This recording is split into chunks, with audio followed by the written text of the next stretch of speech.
Welcome back to the greenhouse today, everybody. If you're new here, welcome aboard. Today I wanted to come out and do the top 3 questions that are asked on our channel. And those would be, where are we located? How long have we been doing this? And how long does compost heating last? There goes the baby dog. We're located in northern Illinois, right on the edge of zone 5A and 4B. And that leaves us with some polar vortexes in the winter time. So we're seeing downwards of negative 40F and negative 40C for a week or two while that polar vortex is here. Normally, we usually see negative 20 for the lowest temperature, negative 20 Fahrenheit. Not sure what that is in Celsius. I'll put it on the screen below. So that is why we started compost heating, because we couldn't afford to pay for fuel to be able to heat this greenhouse. And it's a double layer poly. We have a 6 to 8 inch air gap on the whole greenhouse, and that gives us a lot of buffer, but it is not quite a double wall, triple wall, the thick polycarbonate or a glass greenhouse. It doesn't have the insulation value, but with our double layer, we've survived about 6 winters now, just with this large greenhouse alone. So we've been doing this for about 10 years now, this lifestyle, and trying to be as self-sufficient as possible, as cheap as possible, with free and or recycled materials. Now, my late grandmother is the one who got me into this, and she passed about 7 or 8 years ago. So I wish I had her with me for more knowledge, but I'm just carrying on the torch and continuing this lifestyle. And she's the one who got me into greenhouses. She always wanted a greenhouse. So the first thing I did after her passing was build myself a small 6x12 greenhouse. And that is what we heated with compost. And you guys all got to see that on our poorly filmed very first video. So going from a 6x12 72 square foot greenhouse up to a 520 square foot greenhouse, we had to really amplify our compost heating needs and the solar systems and heat transfer systems that come with a larger greenhouse and more heating needs. So I moved the camera a bit before the next topic comes up here, because it's starting to warm up down there where we don't have as much shade cloth. We've got our 20% shade cloths on the entire greenhouse here. You can see my son's goldfish. They are probably hungry. So my son is around here somewhere, probably running around with a dog, chasing things around. I'm not sure where he's at, but he's in most of our videos, and I'm sure you've seen him along the way. So let's jump right into this. How long does our compost heating last? There is an absolute ton of variables. And the number one variable that really affects the compost heating and the needs that you're going to have is the temperatures you're going to see, how low it gets in the winter time. Now, when we see those polar vortexes, we are struggling to keep this greenhouse warm, but we've survived through polar vortex after polar vortex. Winter after winter, we've seen them for the last 4 or 5 winters. The next main factor is pile size, your compost pile size. And that's the kind of the limiting factor for everyone. We've used a tractor that I've borrowed from a farmer neighbor, and we've exchanged goods and work just to be able to use that, and I've even given him $50 to be able to use the tractor to build our 12-ton pile that we had this year. Generally, larger is longer. Larger pile, longer burn time, but that is not always true. And just for instance, on the larger versus longer aspect, you could have a 12-ton pile of grass or straw, and it's not going to burn nearly as long as something with more density to it, like wood chips, wood slivers, a whole bunch of heavy, dense farmyard waste. As long as you're mixing it all up, you can get some good heat for quite a bit of time. So with our large piles, we're seeing that 75% carbon to about 25% nitrogen is the sweet spot for us, give or take a little bit. It could be 80-20 or 90-10, depending on what you're composting and how fresh the material is, i.e. wood chips or fresh straw, whatever you've got to work with. The next topic I wanted to discuss was material density, and that's kind of already been talked about. So the thicker, the heavier, the more dense material that you're going to be able to use that's actually going to compost and give heat, the better off you are. The next thing affecting your burn time is the moisture content of your pile. And we've shown videos, we had an hour-long compilation of the entire build beginning to end on our compost pile this year, the 11 to 12 ton pile. And one thing I do to stave off those temperatures in the winter time, in years past, I did not do it this year because I just wanted to purely experiment. Every year is a little different. We always go around and collect leaf bags, which I didn't do this year. But we will take as many leaf bags as we can and stack them around our pile and basically encompass our pile and then we will tarp all of those leaf bags. So we have a 2 to 3 foot dry leaf buffer between temperatures. Those insulate the pile, and insulation is everything in the winter because you're constantly exchanging with the outside temperature. When I mention tarping the pile, I like to use a clear poly because anytime you've got a clear moisture barrier, you're going to allow those sun rays in. Even on a cold, negative winter day, you're still going to get some evaporation. Carbon dioxide, methane, those will all come up and slowly vent out just because we don't have it 100% sealed up like a bag. So as all of that rises up in your greenhouse poly over your pile, it's going to basically just keep recycling the moisture back into the pile, not allowing a whole lot of it to escape, keeping a good moisture content for all of the bacteria and microbes that survive strictly on the water and the compost together. So if you've done any size of compost pile where you've gotten it active, stirred it, you may have had to water it because the outside material was starting to dry, forming a shell. And that's exactly what happened to us. We probably lost 2 to 3 tons, bringing us down to 9 or 10 tons of active hot wood chips throughout the winter time. And since we didn't insulate the pile and we just used a tarp over top to keep moisture in, and we didn't use any leaf bags, we did lose all those excess wood chips to the elements basically. I mean, now it is about 80 to 90 degrees, give or take, depending on how much moisture we have coming down from the sky. And as I say that we had a shell form,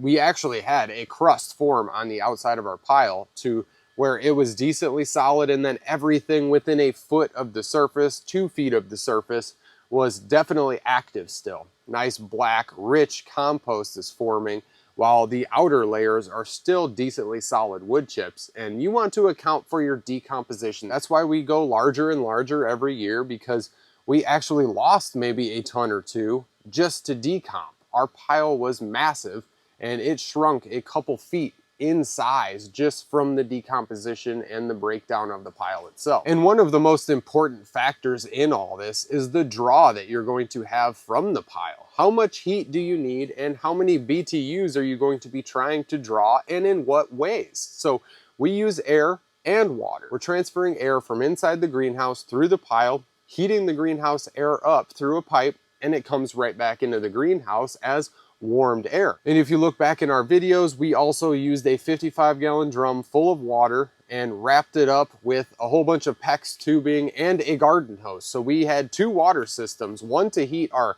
greenhouse pond and one to heat the floor of our greenhouse with all of this blue PEX you see laying on the floor of the greenhouse. So once you've got a system that you want to use with your compost heating, whether it's air, water, or both, you want to figure out what kind of rate that you're going to pull the heat at. And we use the absolute minimum. We have a very small DC powered computer fan, a waterproof fan, to slowly push the air through. And we've got like 3,900 cubic feet of air in this greenhouse. And it takes quite a bit to move all of that air around and heat it. Same thing with our water system. We don't want to transfer a ton of heat. We want to pull as much heat as we can without negating the actual burn of the pile itself. The slower the rate of flow is going to give you better longevity on the burn and the system as a whole as it's heated. John Payne himself, the man who I got these ideas from and built upon them, he was running water at about 4 liters per minute, which is about a gallon per minute, just under a gallon per minute, I believe.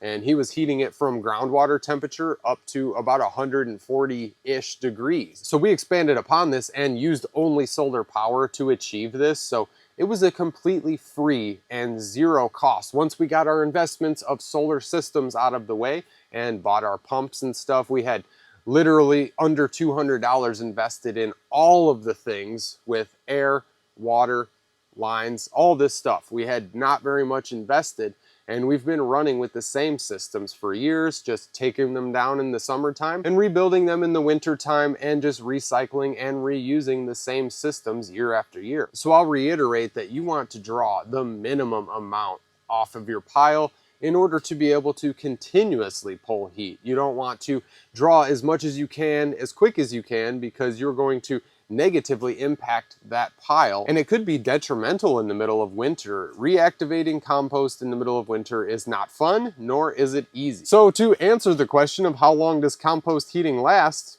it could last for maybe 3 months or up to 24 months. If you got a large enough pile, maybe 2, 3, 4 times the size of our 12-ton pile, you could get heat for a long time, 18 to 24 months. And that just sounds ridiculous, but it is possible with the right systems and doing all of the research and trying to build it appropriately for the system that you're trying to heat. There is a lot of fluctuations with temperatures if you don't insulate your pile, because we haven't insulated our pile for the last 2 years. We used leaf bags 3 years ago and beyond to insulate the pile, and that really helped us out. But with larger piles, the pile insulates itself, and that's where the crust actually forms. So let's go ahead and take a look at the pile itself that I keep talking about. So we're finally going to hook up our windmill here. We actually ordered 50 foot of wire here. I hear the old hound running by. So we got this on-off switch, a 30 amp on-off switch, basically a kill switch. So we're not constantly running if I want to shut it off, or if I'm working on it to run the power. This is a 500 watt. It was only like $120. So I don't expect a whole lot out of it. I just wanted to experiment just so I can spend my money more wisely and get a better system after I get my grasp of this windmill system. It is always windy out here, so I feel like we can do well. Don't forget to subscribe to the channel. So coming on out here, we're sitting about 65 degrees outside right now.